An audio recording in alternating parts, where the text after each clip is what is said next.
an environmental attorney and I represent the state of New Jersey, so I don't make a lot of money.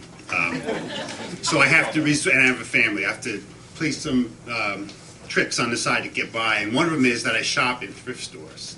Yay! I have to talk about where you go later on. So I go to thrift stores, but I've gone to so many that it's gotten to the point where even if I hit the lotto, I think I couldn't stop myself from going.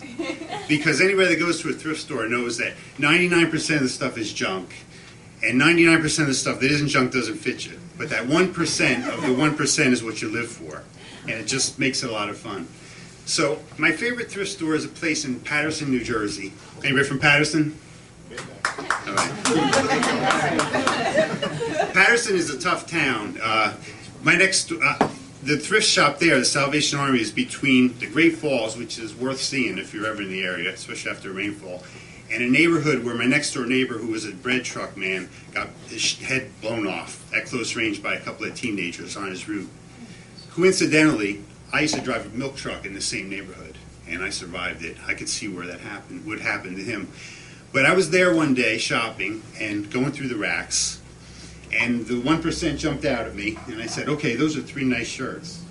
So I look at them, and I say, oh, they're white shirts, Joseph A. Bank, they're cleanly fresh, laundered, and really nice, good shape. Only problem is, and they're my size too, only problem is they have monograms on the pockets. All right? My name is Mark David Oshinsky. On the pocket it said DMC. So I said to myself, they're $2 each. I can't say no. I'll wear them under a jacket and I'll go to court and no one will be the wiser. So there I am, about 2 weeks, a couple of months later, let's say, in Newark, New Jersey, which is about 15 miles from Paterson, and there's about 3 million people in between those 2 points. And so I'm in court doing a motion hearing, and I stand up to make my presentation. And I speak for about 10 or 15 minutes. And the judge who's come out on the bench, by the way, didn't wear his robe that day. He's just wearing a white shirt, which is very unusual. And I sit down, and my adversary gets up to talk, and now I'm relaxed, and I'm looking at the judge. And I'm noticing that he has a monogram on his pocket.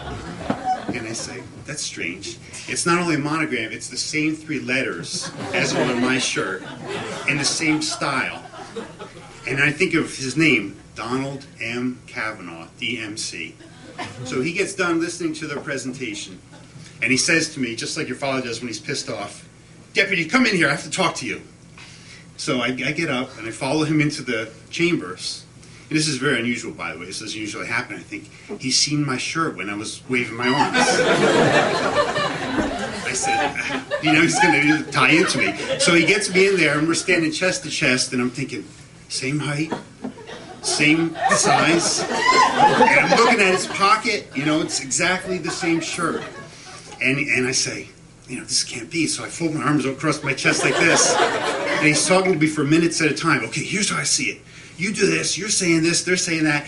And before long, he sounded like the adults in Charlie Brown special. Just like sound through wax paper.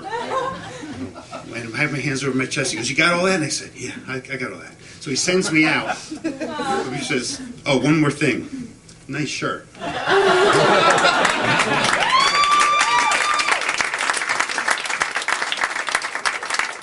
The only part of the story that's not true. Did you ring the bell?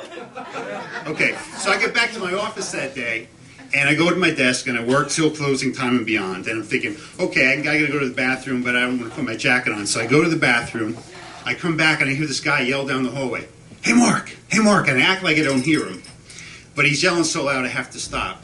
So he goes, "Did you see that game last night?" And I go like this. No, I didn't see the game. He goes on for literally 5 minutes telling me chapter and verse about this game that was on the night before. And my arms are here, and finally, it's unnatural. My arms drop, and I can see him look at the pocket. And he's thinking, MDO does not equal DMC in his head. So I'm kind of embarrassed, and I slink away back to my office. And I say, I feel a little defeated. I said, this shirt really wasn't worth the $2, as it turns out. So a few months later, I was in another thrift store, and I saw another shirt, monogram, really nice. And I said, $3? I said, I don't know. Then I decided to get it because, after all, who really learns from their mistakes?